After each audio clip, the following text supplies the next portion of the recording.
Néhogy esik az eső, srácok. Azt a minden. Az erépegyet akkor eldörgött, mintha valóban becsapódott a villám, de nem tudom hova. Itt is húzzuk el, nézzétek meg. Ájjajjajjajjaj.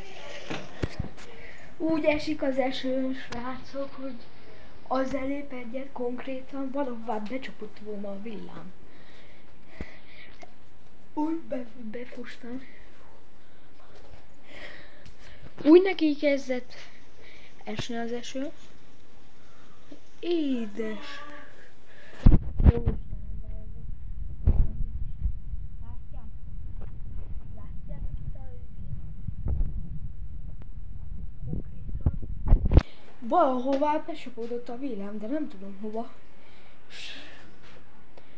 Akkor átrobban, mint a tűzijáték lett volna.